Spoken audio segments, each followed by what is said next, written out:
میں ابھی کچھ دن پہلے ایک تحریر پڑھ رہا تھا. امام ابو حنیفہ کے نزدیک نا ولی کی اجازت کے بغیر بھی نکاح ہو جاتا ہے. عورت عاقل بالغ لڑکی اگر اپنا خود نکاح کرے ابا کی مرضی کے بغیر، اگرچہ یہ معیوب حرکت ہے مگر ہو جاتا ہے نکاح. جمہور فقہا کے ہاں نہیں ہوتا. اب اس بارے میں صحیح حدیث موجود ہے، لا نکاح الا بولی، ولی کے بغیر نکاح نہیں ہوتا. تو ایک عرب تھے مصر کے عرب عالم، ان کے پاس کسی نے تحریر لکھی اور تحریر میں حنفیہ پہ، جو حنفی ہے نا امام ابو حنیفہ اور حنفی فقہ کو فالو کرنے والے، ان پہ طنز کیا کہ دیکھو کتنی صحیح حدیث ہے نبی کی، لا نکاح الا بولی، ولی کے بغیر نکاح نہیں ہوتا. اور یہ لوگ اتنی صحیح حدیث کو چھوڑ کر ابو حنیفہ کے قول کو لیتے ہیں. تو اس میں امت کے لاکھوں فقہا جو امام ابو حنیفہ کے قول پہ فتویٰ دیتے آئے ہیں ان سے بھی بدگمانی، اور خود امام ابو حنیفہ کے بارے میں بھی بدگمانی ہوگی کہ اتنے بڑے فقیہ ہو کر اتنی واضح حدیث پر عمل نہیں کیا. تو کسی نے سوال بھیجا مجھے نا، تو میں نے ذرا اس پہ عرب علماء کی رائے بھی دیکھی کیا ہے.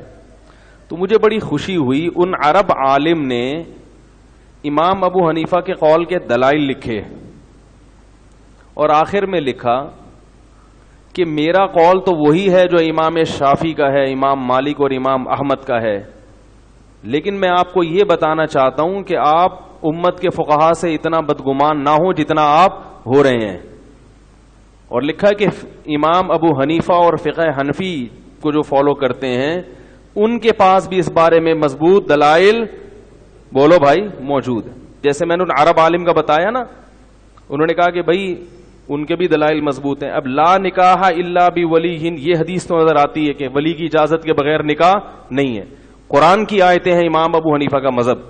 امام ابو حنیفہ فرماتے ہیں کہ جب عورت کو طلاق ہو جائے یا بیوہ ہو جائے، فلا تعضلوهن ان ينكحن ازواجهن، تو کسی اور مرد سے اگر وہ نکاح کرنا چاہے تو اس کو مت روکو.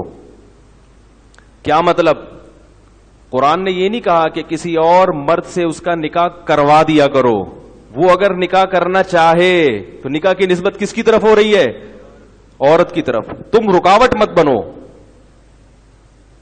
تو اگر ولی کو اجازت ہوتی کہ اس کی مرضی کے بغیر بھی نکاح ہو سکتا ہے تو پھر اللہ رب العزت یہ نہ کہتے کہ عورت اپنا نکاح کرے تو اس میں تم رکاوٹ نہ بنو، بلکہ کیا کہتے کہ عورت کا نکاح تم خود کروایا کرو. نکاح کی نسبت عورت کی طرف نہ ہوتی. اور صحیح ہے بخاری کی حدیث ہے، ایک عورت نبی کے پاس آئی، آپ سے نکاح کرنا چاہتی ہوں، آپ نے مسترد کر دیا. دوسرے صحابی نے کہا میرا نکاح کرا دیں، آپ نے کرا دیا. اس میں تو آپ نے نہیں پوچھا کہ ولی کی اجازت ہے یا نہیں ہے. یہ بخاری کی حدیث ہے. اور بہت سارے دلائل ہیں.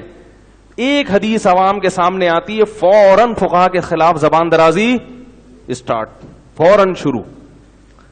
رہا یہ حدیث کہ لا نکاح الا بولی، ولی کے بغیر نکاح نہیں ہوتا. تو ولی کی جو آج اصطلاح ہے اس سے مراد باپ ہے. یہ کون سی حدیث میں ہے کہ ولی کا مطلب باپ ہوتا ہے؟ ولی کسی بھی چیز میں جو متولی ہوتا ہے نا اس کو ولی کہا جاتا ہے. یعنی جو بھی کسی امور کا متولی ہے اس کے بغیر نکاح نہیں ہوتا.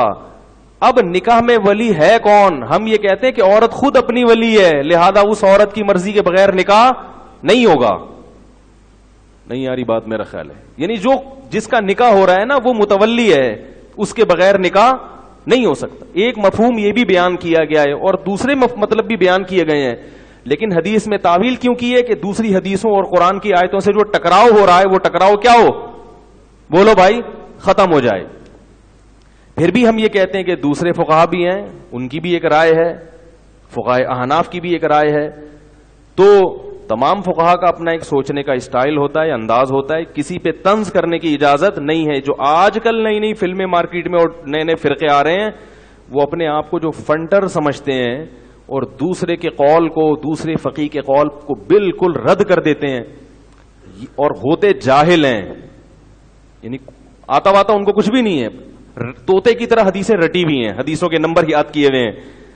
تو ان لوگوں سے دور رہیں، یہ آپ کو تمام فقہا سے دور کر دیں گے. اور آپ کو بدگمان کر دیں گے. ان کے پاس بیٹھنے سے روحانیت ختم ہو جائے گی آپ کی. ویڈیو کے نیچے سبسکرائب کے بٹن پہ کلک کریں، بیل کے آئیکن پہ کلک کیجئے تاکہ ہر نئی ویڈیو کی نوٹیفیکیشن آپ کو مل جائے.